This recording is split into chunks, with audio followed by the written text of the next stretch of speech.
بسم اللہ الرحمن الرحیم وَيُرَتِّبُ الْوُضُوءَ رَتَّبَ ترتیب سے وضو کرنا، یہ بھی سنت طریقہ ہے۔ فَيَبْدَأُ تو متوضی، جب لوگ فعل ہوا ضمیر نہ متوضی طرف راجع، تو شروع کرے وضو کرنے والا بما اس طور پر بدأ اللہ تعالیٰ بذکر، جیسے اللہ تعالیٰ نے ذکر فرمائے یا ایھا الذین آمنوا اذا قمتم الی الصلاۃ فاغسلوا وجوہکم، آیت۔ وبالمیامن، میامن یمین کے مصدر میمی، دائیں طرف سے، میامن یمین کے مصدر میمی، دائیں طرف، جیسے پہلے دائیں ہاتھ پھر بائیں ہاتھ پھر دائیں پیر پھر بائیں پیر، اس طریقے سے۔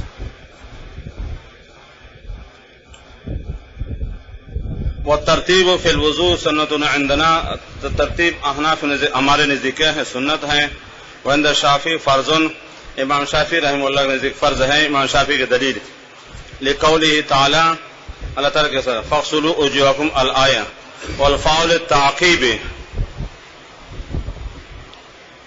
یہ اب نہ ہوئی بس چڑھ گئی، تعقیب مانا یکے بعد دیگر، عقبہ یعقب تعقیب، پہلے یہ اس کے بعد یہ۔ دیکھو اللہ نے فرمائے، امام شافعی کے دلیل کو خلاصہ یہ ہے کہ فا تعقیب، فا کے معنی یکے بعد دیگر، پہلے یہ پھر وہ پھر اس طریقے سے ترتیب کے لیے۔ جس اللہ نے فرمایا یا ایھا الذین آمنوا اذا قمتم الی الصلاۃ فاغسلوا وجوہکم، پہلے قیام ہوگا اور پھر چہرہ دھونا ہوگا، باقی واو کے ساتھ اس پر عطف ہے،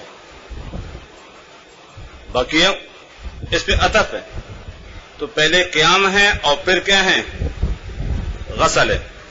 اذا قمتم الی الصلاۃ فاغسلوا وجوہکم، قیام کے بعد سب سے پہلے کیا ہے؟ چہروں کو دھونا ہے، اور بقیہ واو کے ساتھ ان پر کیا ہے؟ عطف ہے، تو معطوف پر حکم کی، تو پہلے چہرہ کو دھونا ہے، سمجھ رہے ہو، اس کے بعد ہاتھوں کو دھونا ہے، پھر مسح کرنا ہے، اور پھر پیروں کو دھونا ہے، یہ ترتیب ہے۔ تو سب سے پہلے قیام ارادہ نماز کے لیے، جب قیام ہو چکا، اب ارادہ ہو گیا، اب کیا ہے؟ غسل وجہ ہے۔ اب سمجھ گیا، اب آگے جو آ رہے نا، ہاتھوں کو دھونا، سر کو مسح کرنا، پیروں کو دھونا، اس پر کیا ہے؟ عطف ہے،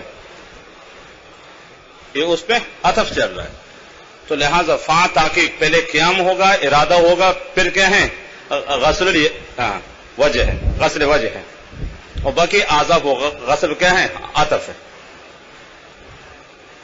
تو یہ امام شافعی کیا ہے دلیل فا تعقیب کے لیے، فاغسلوا وجوہکم وایدیکم، آگے واو نا، تو وہ کس کے لیے؟ پھر ان پہ عطف ہے، کس پہ؟ فا پہ، تو پہلے قیام ہے، ارادہ ہے، فاغسلوا وجوہکم، اب کیا کرو؟ چہرہ دھو لو، پہلے چہرہ دھو لو، پھر ارادہ کر لو، پہلے ارادہ ہوگا، اس کے بعد کیا ہے؟ چہرہ دھونا ہوگا، اور باقی اعضاء و چہرے پر کیا ہے؟ عطف ہے، تو جو حکم معطوف علیہ کا تھا وہی حکم کس کا ہے؟ معطوف کو ہوگا، جیسے معطوف علیہ قیام کے بعد ہے تو وہ بھی اس کے بعد دیگر ہے، ترتیب، تو تعقیب یا کے بعد دیگر، امام شافعی کیا ہیں دلیل کو خلاصہ ہے۔ والفاء للتعقیب ولنا اے والدلیل لنا، ہمارے دلیل، اگر آپ کے پاس فا ہے، ہمارے پاس واو ہے، اگر آپ کے پاس ہے ڈمبن تو ہم بھی آپ سے کم نہیں ہیں، تیرے پاس نہ ہوئے تو ہم بھی آپ سے کم نہیں ہیں، ہمیں بھی نہ ہو سے تعلق ہے۔ تو اگر آپ فا سے استدلال کر لیتے ہم واو سے استدلال کر لیتے ہیں۔ فا اگر تعقیب کے لیے یعنی ایک بعد دیگر کے لیے، تو واو مطلق جمع کے لیے، اب کیا کرو گے؟ واو مطلق جمع کے لیے، سمجھ گئے؟ باقی رہی آپ کی فا، وہ تو یہاں شرطی کیا ہے؟ جزائی ہے، اذا قمت، اذا جزا ہے، اذا قمتم الی فاغسلوا، یہ تو کیا ہے؟ فا جزائی ہے، ہم پر یہاں تاکیب کے لیے کدھر ہے؟ آپ کے فا کو تو ختم ہو گئے، تو کلونا بن گئے نا، تو آپ کی جو فا ہے نا فاغسلوا، یہ فا جزائی ہے، کہ اذا قمتم الی الصلاۃ فاغسلوا وجوہکم، فا جزائیے، کیونکہ اس سے پہلے شرط ہے کیا ہے لفظ اذا اور آگے بکے واؤ فاغسلوا وایدیکم تینوں واو نا واو مطلق جمع کے لیے جیسے جاء زید و امر و خالد یہ تو اسے لازم نہیں تھا کہ پہلے زید اب مطلق سب آئے نا جو پہلے خالد آئے بعد میں امر زید بالکل آخر میں واو مطلق جمع کے لیے اور باقی رہی عاقفہ وہ کس کے لیے ہم پر جزائی ہے ولنا اور ہماری طرح ان مذکور فیہا اس آیت میں حرف الواو یہ لمطلق الجمع یہ مطلق اس معطوف و معطوف ہے ترتیب کے لیے نہیں بلکہ معطوف حکم میں جمع ہوں گے تو ترتیب اس میں نہیں ہے جمع باجماع اہل اللغت یا اہل اللغت نحوی مراد ہے کہ نحوی حضرات اتفاق ہے اگر ایک دو نحوی مخالفت کر اس کے اعتبار نہیں ہے دو تین آدمی کی مخالفت یاد رکھے اجماع کے اعتبار نہیں ہوتا دو تین آدمی کی مخالفت کر لے تو اجماع کے منافی نہیں اکثر کے اعتبار ہوتے ہیں تو جمہور نحوین یہ کہ اتفاق واو کس کے لیے مطلق جمع کے لیے اگر ایک نحوی دو نحوی اگر کہے کس کے لیے تعقیب کے لیے فاق ہے تو ان کے اعتبار نہیں ہوتے ہیں جمہور نحویین یہ کہتے ہیں کہ واو مطلق جمع کے لیے والمطلق الجمع باجماع اهل اللغتين فتقتضي کا فعل ہے ضمیر واو کی طرف راجع ہے تو واو تقاضا کر لیتے ہیں عقابا یعنی قیام کے بعد کیا کرنا دونا کس طرح غسل جملۃ الاعضاء تمام اعضاء کو عقاب عقب سے کس کے بعد قیام کے بعد سمجھ رہے ارادے کے بعد اذا کنتم الى الصلاۃ اے اذا اردتم الى الصلاۃ تو واو عقاب یعنی قیام کے بعد ارادے کے بعد مطلق اعضاء کو دھونے کے ہیں بھائی ان تین اعضاء کو دھو لو اور سر کو مسح کرو واو کا تقاضا یہ ہے جب آپ نے نماز سے ارادہ کر لیا اب اعضاء دھونے تو لہٰذا اب کیا کر اعضاء جملہ اعضاء دھو لو تین اعضاء دھونے کے چہرہ ہاتھ اور پیر اور سر کو مسح کرنا ہے اگر رہا ترتیب اس سے تعلق نہیں فتق تذیب واو تقاضا کا ایقافہ قیام کے بعد قیام کے ارادہ کے بعد کیا تھا کرنا ہاں غسل جملۃ الاعضاء جملہ اعضاء دونوں پر تو واو مطلق جمع کے لیے یا عقاب سورہ یاد رکھنا قیام کے بعد ارادہ کر اللہ نے فرمایا اذا قمتم الى الصلاۃ اے اذا اردتم تو یہ قیام اور کیسے ارادے کے بعد اب کیا کر جملہ اعضاء دو لو یہ واو کا تقاضا ہے واو ہی تقاضا کرتے ارادہ کرنے کے بعد قیام کے بعد اب کیا اعضاء سب دو لو سب اعضاء ہاں آگے اگر پہلے چہرہ دو لے پھر دو لے ہاتھوں کا آخر اس کا فرق نہیں پڑے گا تو اس سے یہ ترتیب لازم نہیں آتی ہاں سارے اعضاء دھونے کا حکم ہے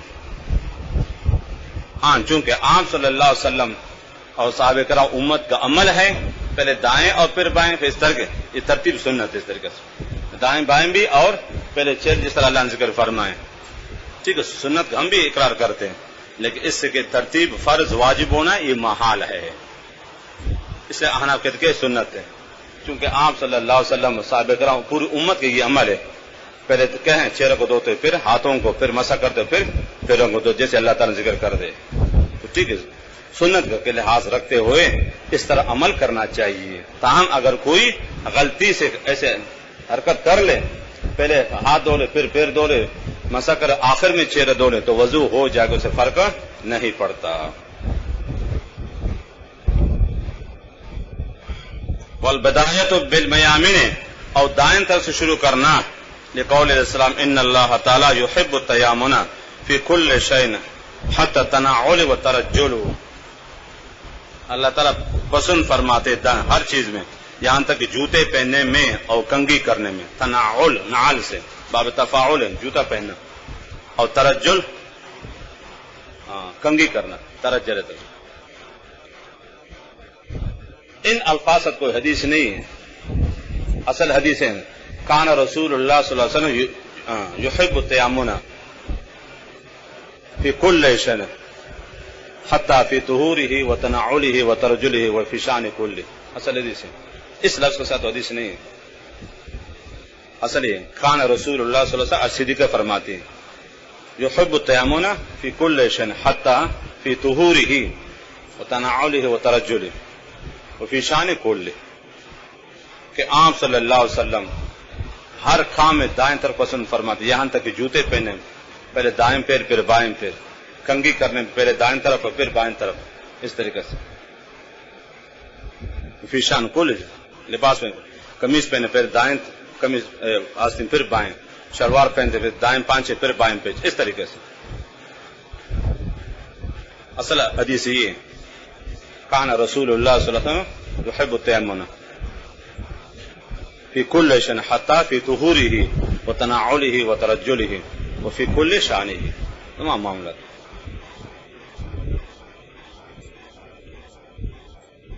اکثر بتا جو صاحبدہ یا جو الفاظ نقل کریں گے احادیث کے نا الفاظ نہیں ملیں گے، بہت کم احادیث کا الفاظ صاحبدہ نقل کریں، مفہوم وہی ہوتا ہے لیکن الفاظ وہی نہیں ہوتے.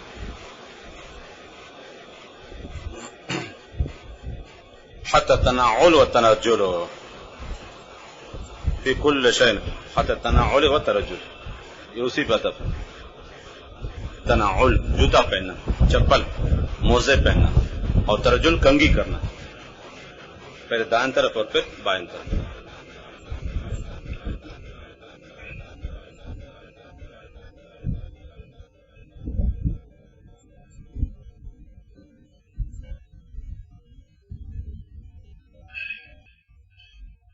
تو یہاں تک تو وضو کے فرائض اور کچھ سنت ذکر کر حافظنی نہیں، یہاں کے بارے ختم ہوگا، آگے وضو کے مستحبات، سنتیں، مکروہات، آداب پور تفصیل کے ساتھ لکھی، جس کے پاس بنا ہو یہاں دیکھ لیں فصل سے پہلے. یہ وضو کے پاس مکمل ہو گئے سنتوں کے، تو اگر حافظنی نہیں پھر مزید وضو کے آداب، مستحبات، مکروہات سب کچھ کے ذکر کر دیں احادیث کی روشنی میں، جس کے پاس ہو یہاں دیکھ لیں مزید. فصل فی نواقض الوضو. نواقض جو ہے ناقضتون کے، یعنی وہ چیزیں جن سے وضو ٹوٹ جاتا ہے، ان کا ذکر.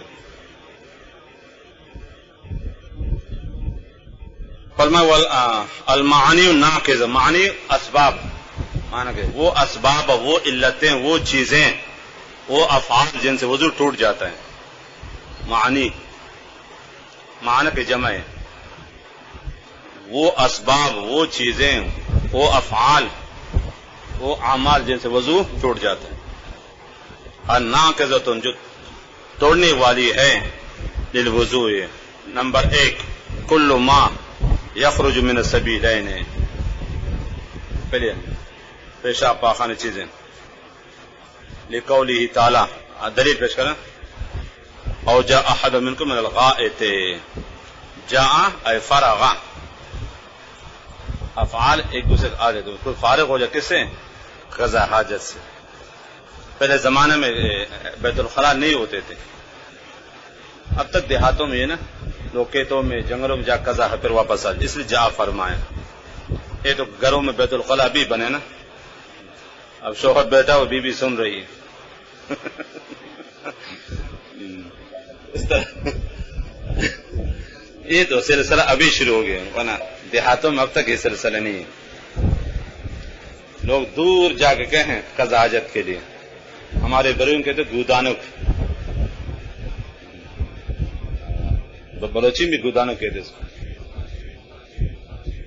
دور کسی پہاڑ کے پیچھے درخت سے کام کرتے، تو خواتین اس سے اکثر پھر رات کو نکلتی تھی دیر سے کام کر، اور مرد کو سے یہ ابھی دفتر تو گھروں پہ بیت الخلاء بنے، پھر خاص رمضان کو مہینہ ہو چولے پکوڑے کھائے، پھر اب جاؤ بیت الخلاء میں بیٹھو، سموسے چھولے پکوڑے سمجھ گئے نا، چنے کی دال کھا کر اب جاؤ بیت الخلاء میں بیٹھو. شریف آدمی کہاں بیٹھ سکتا ہے؟ مطلب بچے بھی سن رہے، بیوی سن رہی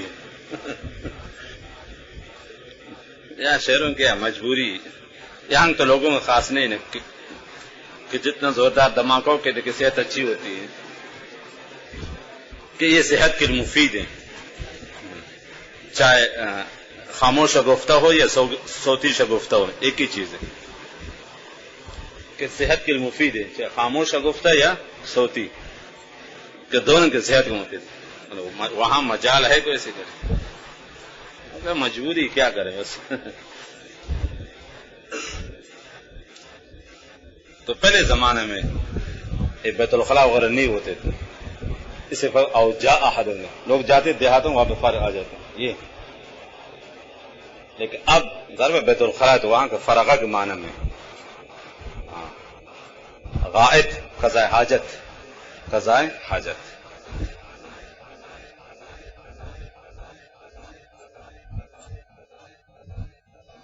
اس لیے تو یہاں جا بمانا ہے فراغہ کا ہے کہ تم قضاء حاجت سے فارغ ہو جائے. تو اصل جا اس لیے فرما کہ پہلے لوگ دیہاتوں میں، اب تک دیہاتوں میں سے یاد ہے بیت الخلاء نہیں ہے، لوگ کسی کے ٹیلے کے پیچھے یا زمینوں میں جا کے فارغ ہو جاتے ہیں، اور مجال ہے گھروں میں سر کر. تو رفتہ رفتہ شہروں میں آبادیاں بڑھ گئی، جانا بہت مشکل ہو گئی، پھر گھروں میں طہارت خانے بن گئے. اب مجبوری کیا کریں بس. شریف آدمی کے لیے بہت پریشانی ہے، بالخصوص رمضان کے مہینے میں. چھولے پکوڑے کھانے کے بعد پھر بڑی مشکل سے انسان فارغ ہو جاتے ہیں، اس سے پہلے بہت کچھ ہو جاتا ہے. کیا کر مجبوری. بعض علاقوں میں محسوس نہیں ہو، جیسے کراچی وغیرہ نا، یہاں محسوس نہیں کرتے، لیکن بلوچستان وہاں یہ مجال ہے.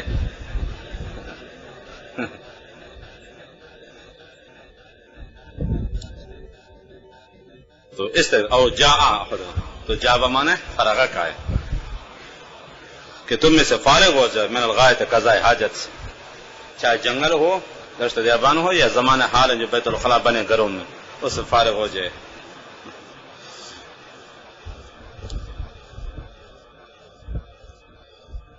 بعض قومیں بالکل نا، کل حاتم اسم کو واقع سنا تھا نا، وہاں وہ حالانکہ بہرے نہیں تو یہ خاتون مسئلہ پوچھنے کا، تو وہاں یہ کیفیت پیش آئی تھی.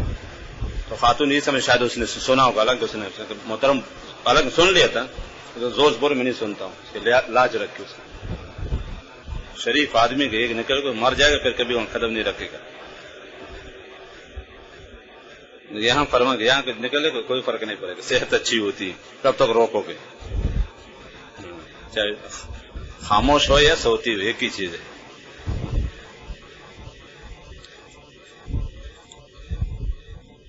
دیکھو اوجا میں تو غاءت جا بمانے فارغہ، تو میں سے کوئی فارغ ہو جائے. غائط الآیہ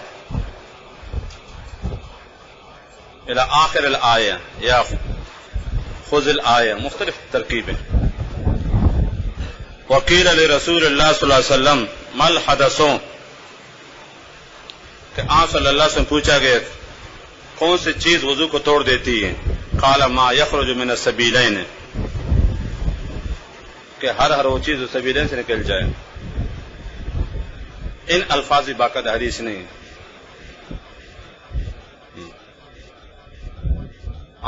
کہ ہر لا ينقض الوضوء الا ما خرج من قبل او دبر، اصل الفاظ حدیث کی یہ سبیلین حدیث نہیں. الفاظ صاحب ہدایت اکثر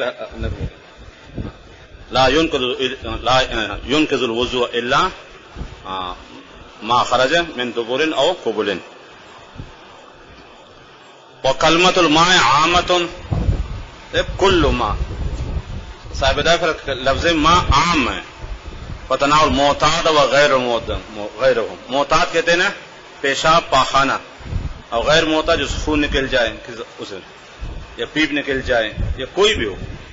معتاد عام طور کے پیشاب پاخانہ قضاء حاجت، اور غیر معتاد کو خون پیپ یہ چیز نکل جائے سبیلین سے، تو وضو کیا ہو جائے گا؟ ٹوٹ جائے گا. والدم یہ کل ما یخرج پر عطف ہے، موصول پر عطف. اور خون والقیح اور پیپ بدن کے کسی سے نکل جائے، کسی سے زخم سے، منہ سے، وضو کیا ہو جائے گا؟ ٹوٹ جائے گا. اذا خرجا جو نکل جائے من البدن میں، فتجاوزا سے نکلنے سے نہیں ہوگا بلکہ زخم کے آگے کے بہ جائے. فتجاوزا اور تجاوز کر جائیں الی موضع، یعنی اس جگہ تک یلحقہ حکم تطہیر، جس کو کیا ہو پاکی کا حکم کیا ہے؟ لاحق ہے. دیکھو جیسے زخم ہے نا، تو زخم تو مسئلہ نہیں, زخم کے آس پاس کیا کرنا ہے پھر دھونا ہے نا, تو زخم سے خون بہ جائے پاکی کی جگہ تک. جیسے یہ زخم ہے نا, یہ زخم ہے, اور اب یہ جگہ کیا چیز ہے, پاکی کی جگہ ہے نا, اس کو دھونا ہے, تو خون یہاں سے بہ جائے ادھر آ جائے. یہ زخم سے ہٹ کر, موضع سے ہٹ کر جہاں زخم کے ہوتے اس کو دھونا ہے, تو وہاں تک اگر کیا کر خون بہ جائے تو وضو ٹوٹے گا.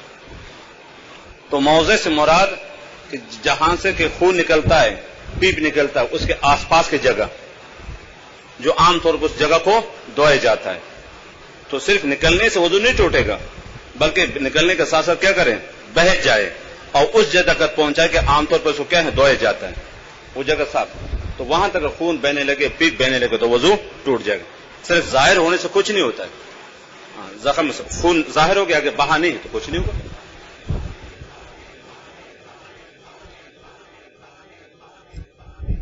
اچھا آگے, والکھو, چوتھی چیز الٹی,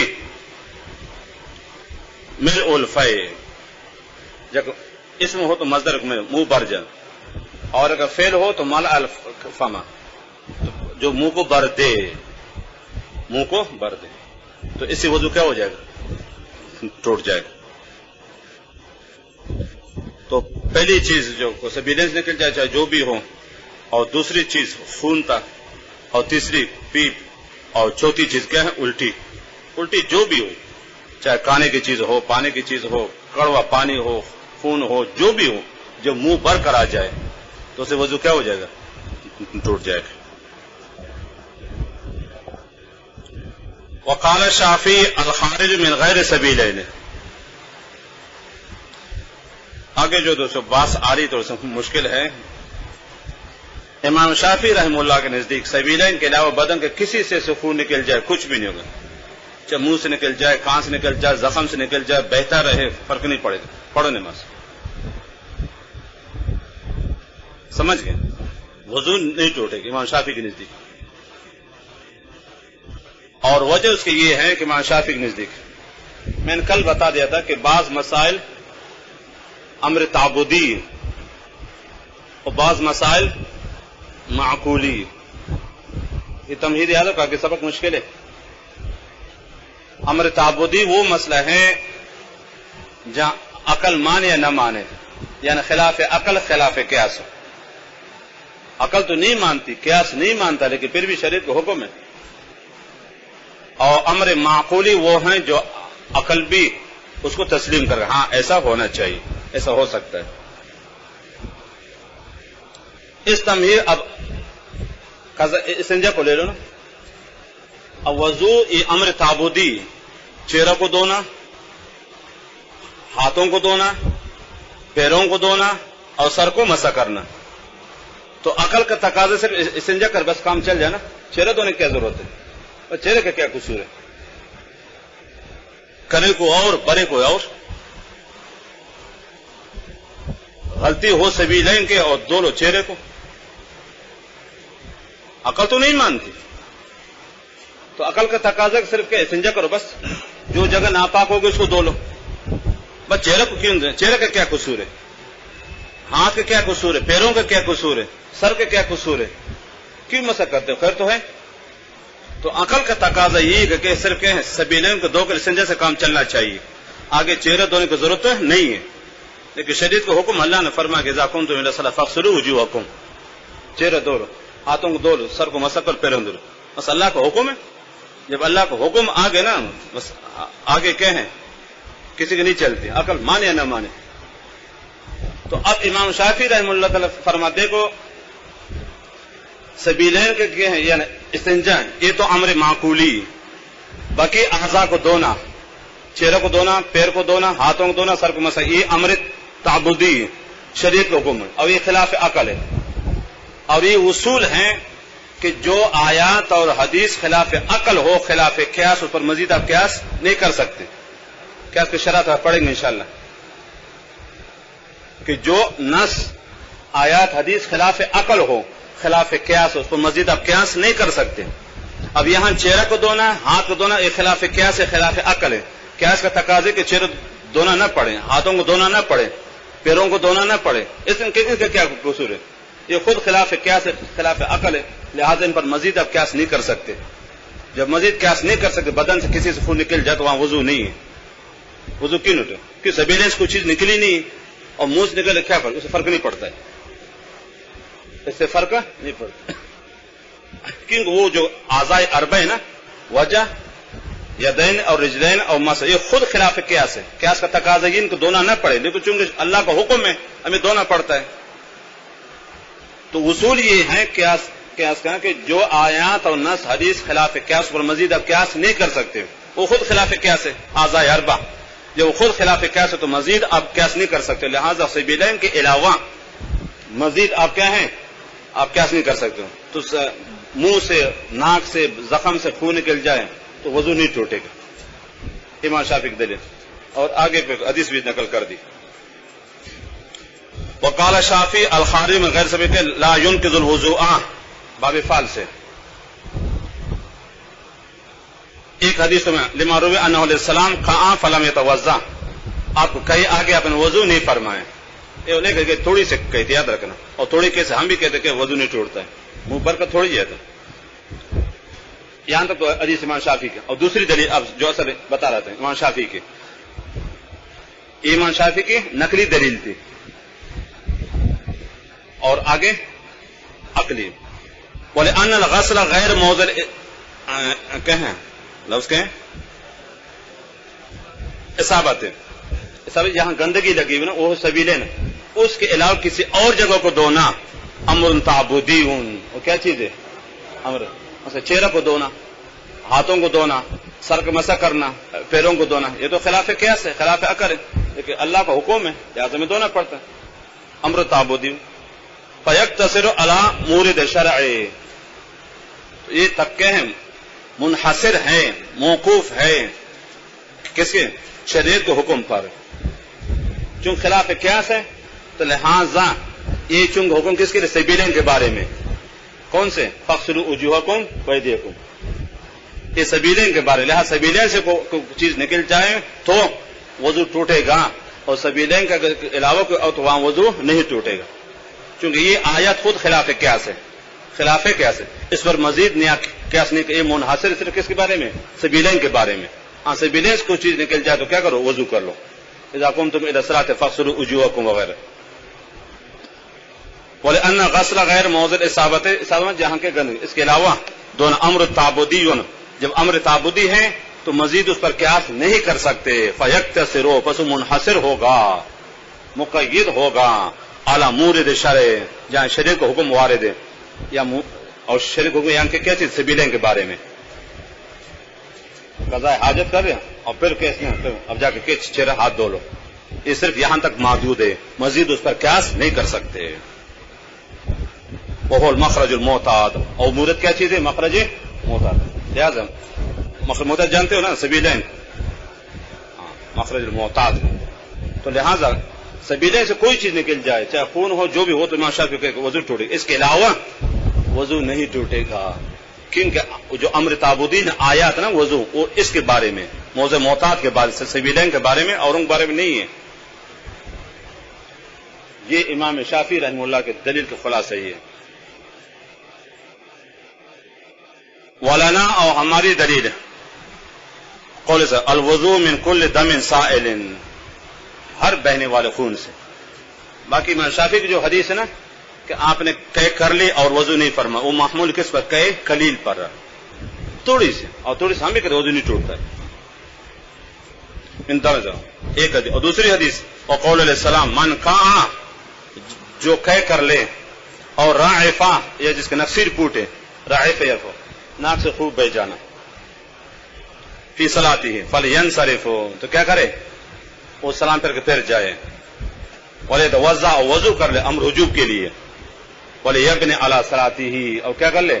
بنا کر لے. دیکھو رعفہ یہ سبیلین کے علاوہ ہے, موضوع معتاد کے علاوہ ہے, خیر علاوہ ہے. اب حکم فلینصرف ولیتوضا, وہ بھی امر, یہ بھی امر ہے. ولیبنی علی صلاته, اگر وضو نہیں ٹوٹتا تو آپ کیوں کہ چلے جائے وضو کر کے آ جائے؟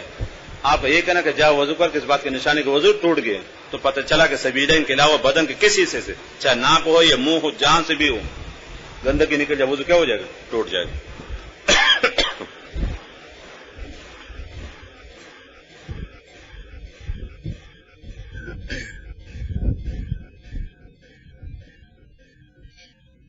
مولانا قول علیہ السلام الوضوء من کل دم سائل، ایک دلیل. اور دوسری دلیل وقول علیہ السلام من قاع اور عفا فی صلاته فلینصرف وليتوضا وليبني على صلاته.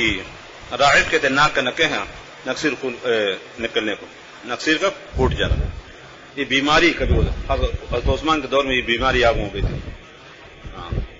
حضرت عثمان رضی اللہ تعالیٰ دور خلافت میں یہ بیماری عام ہو گئی تھی. ہر شخص کے ناک سے خون بہ رہا تھا. کبھی ہو جاتا ہے، اکثر ایک گرمی کے موسم میں زیادہ تر ہو جاتا ہے. معلوم یتکلم، جب تک بات نہ کریں، کیوں اگر بات کر گئے تو نماز فاسد ہو گئی، بنا نہیں کر سکتا ہے تو نماز اثر میں پڑھنی پڑے گی. یہاں تک دو دلیل صاحبدان نے کیا کر دی، نقلی اور آگے عقلی دلیل. جواب ترکی بترکی. امام شافعی نے دو دلیل ذکر کر دیے نا، نقلی اور عقلی. تو صاحبدان نے بھی اس کو اردو کے جواب ترکی بترکی. اور لأن الخروج خلاصہ اس کی یہ ہے کہ علت کو دیکھو، بس سبیلین سے کہ وضو کیوں ٹوٹے گا؟ علت ہے زوال طہارت. خروج نجاست یہ سبب ہے، ذریعہ ہے کس کے لیے؟ طہارت ختم کرنے کے لیے. وہی علت کہیں بھی پا جائے وہی حکم ہے. تو خروج نجاست یہ ذریعہ ہے، سبب کس کے لیے؟ طہارت کو ختم کرنے کے لیے. سبیلین جو علت پائی جاتی وہی علت غیر سبیلین پائی جاتی کہ نجاست یہ زوال طہارت کے لیے کیا کہ ذریعہ اور سبب ہے. چاہے نجاست کے سبیلین سے نکلے کسی اور سے نکل جائے، علت تو ایک ہی چیز ہے، وہ زوال طہارت ہے. وہاں سے گندگی نکلے تب بھی طہارت ختم، منہ سے نکلے تب بھی ختم. یہ تو نہیں وہاں سے نکلے طہارت ختم، منہ سے نکلے طہارت باقی، یہ تو نہیں ہو سکتا. گندگی کہیں سے بھی نکل جائے، علت مشترک ہے. لأن الخروج نجاست مؤثر فی زوال الطہارت، کہ گندگی کے نکل جانا یہ مؤثر کس میں؟ طہارت ختم کرنے کے زال کرنے میں، ختم کرنے میں. زوال مانا ختم کرنے میں. یہ علت کہیں میں بھی چاہیے. جیسے موضوع معتاد سبیلین میں اگر علت کیا چیز ہے، خروج نجاست مؤثر ہے تو سبیلین کے علاوہ بھی مؤثر ہے. گندگی ہوتی ہے، چاہے سبیلین سے نکل جائے، چاہے منہ سے نکل جائے، زخم سے نکل جائے، ایک ہی چیز ہے. خون چاہے وہاں سے نکل جائے منہ سے نکل جائے، کیا فرق پڑے گا؟ اب وہاں مؤثر تو یہاں بھی مؤثر ہے نا. تو علت کو دیکھا کرو میرے بھائی. خروج نجاست ایک مؤثر ہے زوال طہارت میں. تو جیسے سبیلین مؤثر ہے تو سبیلین کے علاوہ بھی کیا چیز ہے؟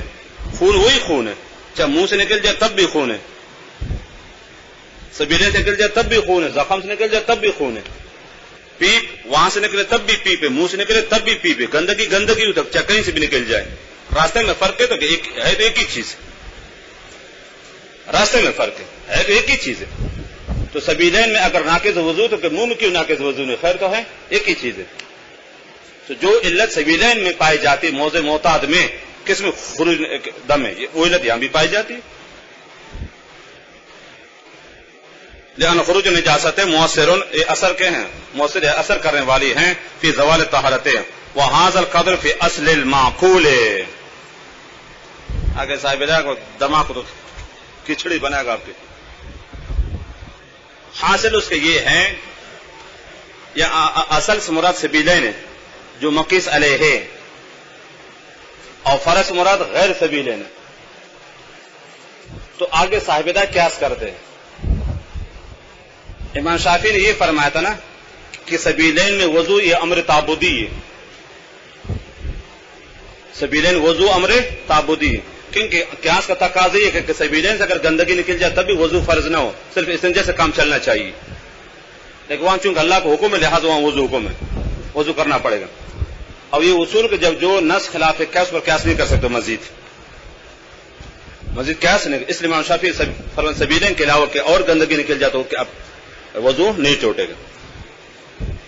صاحبدان نے جو علت پیش کر دی وہ ہے نفس نجاست کا وضو کے لیے کیا کر مضر ہونا. کہ خروج نجاست مؤثر ہے کس میں؟ زوال طہارت میں. یہ علت کہیں بھی پائی جائے، چاہے سبیلین ہو یا سبیلین کے علاوہ کسی حصے میں ہو. اب سمجھ گئے اس تمہید. اب جو اصل بتا رہا نا، اصل سے مراد سبیلین ہے. تو ہم بھی کہتے سبیلین میں استندت چلو معقولی قیاس کا تقاضا ہے، عقل کی تقاضا کے ہیں موضع نجاست کو دو لے. لیکن آگے جو چہرہ کو دو نا، ہم بھی کہتے ہیں امر تعبدی. امر تعبدی تو اصل یعنی مقیس علیہ میں تو استنجا تو خیر معقول عقل ہے، معقولی ہے، موافق قیاس ہے. آگے اعضاء اربع میں یہ امر تعبدی. لیکن جو اصل علت ہے، یاد رکھنا علت کیا چیز ہے؟ مؤثر ہونا کس میں؟ زوال طہارت میں. وہ علت جو ادھر پائی جاتی ہے وہ علت یہاں بھی پائی جاتی ہے. جیسے وہاں عقل کا تقاضا استنجا کرو، یہاں بھی عقل کا تقاضا زخم کا کیا کرو؟ دو لو. تو وہاں بھی جب وضو کرو تو یہاں بھی وضو کرو. قیاس کرتے کیا چیز؟ قیاس ہے. جیسے وہاں بھی ہم کہتے ہیں کہ سبیلین کو دونا یہ امر معقولی ہے، اعضاء اربع کو دونا یہ امر تعبدی. یہاں بھی جہاں خوب نکل گئے، سمجھ گئے، قیاس کرتے اس کو دو گندگی کو، اور باقی کیا کرے وہ امر تعبدی. تو اس وقت قیاس کر لیتے، وہ بھی امر تعبدی بھی امر تعبدی. جیسے وہاں کے خروج نجاست مؤثر تو یہاں بھی کیا چیز ہے؟ مؤثر. گندگی ہوتا چاہے کہیں سے نکل جائے. راستے میں فرق ہے لیکن باقی اصل میں فرق نہیں ہے. گندگی چاہے کہیں سے بھی ہو جائے. سبیلے سے نکلے تب بھی گندگی، منہ سے نکلے تب بھی گندگی ہے، کہیں سے بھی نکل جائے کیا فرق پڑے گا؟ وہاذ القدر، کون سے قدر؟ یہ زوال نجاست، خون کا نکل جانا پیشاب. فی الاصل معقول، اصل سے مراد یاد رکھنا سبیلین موضع، اس میں تو کیا عقل مانتی ہے کہ پیشاب کر استنجا کرو، قضا حاجت کر تو استنجا کرو، عقل بھی مانتی ہے. والاقتصار علی الاعضاء الاربعۃ، اور چار اعضاء یعنی چہرے کو دھونا، ہاتھوں کو دھونا، پیر کو دھونا، سر کو مسح کرنا، اس پہ اکتفا کرنا غیر معقول. کیا چیزیں؟ خلاف. لکنہ یتعدی، یہ حکم مرجع یاد رکھنا، یہ خروج نجاست من غیر سبیلین، یہ حکم مرجع سبیلین کے علاوہ گندگی کے نکل جانا یہ متعدی ہے ضرورتاً. لال کس تعدیل اول ہے، جیسے پہلے متعدی تھا. اول سے مراد کے سبیلین ہے. جیسے سبیلین میں استنجا کے علاوہ بقی اعضاء میں کیا ہے؟ وضو متعدی ہو، یہاں بھی متعدی. جیسے وہاں استنجا کرنے سے پورے چار اعضاء کو دھونا پڑتا تھا، یہاں بھی منہ سے گندگی نکلنے سے، زخم سے گندگی پورے چار اعضاء کو دھونا پڑے گا. جو علت ادھر پائی جاتی ہے وہ علت یہاں بھی پائی جاتی ہے. جیسے وہ متعدی ہو، یہ بھی متعدی. وہ امر تعبدی، یہ بھی امر تعبدی. فما جواب کو فو جواب نا، سمجھ گئے؟ یہ کہہ رہا ہے. لیکن حکم مرجع یاد رکھنا، یہ خروج نجاست کا کہیں مؤثر ہونا کس میں؟ زوال طہارت میں غیر سبیلین میں. یہ متعدی ہوگا جیسے کہ پہلا متعدی کیسے استنجا وغیرہ سبیلین کے گندگی. جیسے وہاں سبیلین سے گندگی نکل جائے تو وہاں کے طہارت کے متعدی کس کے لیے؟ اعضاء اربع کے لیے. تو یہاں بھی اس طریقے سے منہ سے گندگی نکل گئے، خون نکل گیا تو یہ چار اعضاء کو دھونا پڑے گا. تو یہ کہہ رہا ہے لیکن نہ ہو، یہ حکم ہے نا سبیلین کے علاوہ گندگی کے نکل جانا یہ یتعدی، یہ متعدی ہو جاتا ہے ضرورتاً لازمی طور پر. کس طرح؟ تعدیل اول، جیسے کہ کہیں اول سے مراد کون ہے؟ اصل سبیلین وضو. جیسے وہاں طہارت متعدد کس کے لیے؟ اعضاء اربع کے لیے، یہاں بھی طہارت متعدد ہو گئی. جیسے وہاں استنجا کے علاوہ چار اعضاء کو دھونا پڑتے تھے، یہاں بھی زخم کے موضع کے علاوہ چار اعضاء کو دھونا پڑے گا. جو علت ادھر پائی جاتی ہے تو علت ادھر پائی جاتی ہے. جیسے وہاں بھی کہ خروج نجاست مؤثر ہے زوال کس میں؟ طہارت میں. تو یہاں بھی مؤثر ہے گندگی. بس کر، میرے پاس انہیں چھوٹ گئے تیرے بھی. یہ بات انداز صاحب ہے کہ مشکل ہے، خیال کرنا عبارت مشکل ہوتی ہے.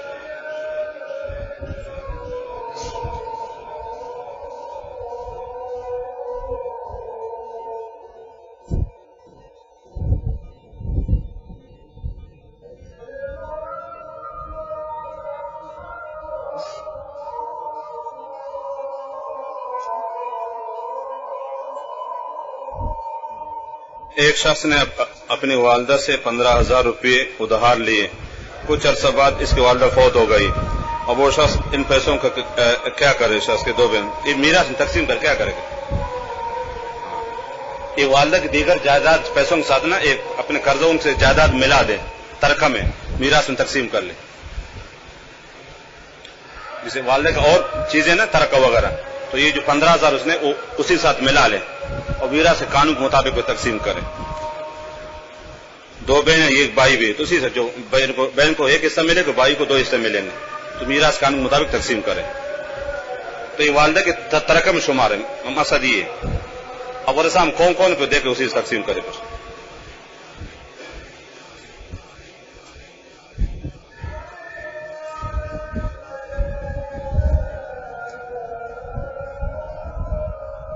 مسجد میں عملیات کرنا مثلا مریضوں کو صحیح جائز ہے، فرق نہیں پڑے. البتہ مسجد کے آداب کا لحاظ رکھنا لازمی ہے. اس میں عورتوں کا آنا اس طریقے سے یا شور شراب چھوٹے بچوں کا مناسب نہیں، یا جو جنی پاگلات ہیں نا آداب کا لحاظ رکھتے ہوئے صحیح ہے. البتہ جہاں بے ادبی ہوتی ہے، پاگل آتی، جنی آتی، مجنون لڑائی، وہاں بھی اجازت نہیں ہے.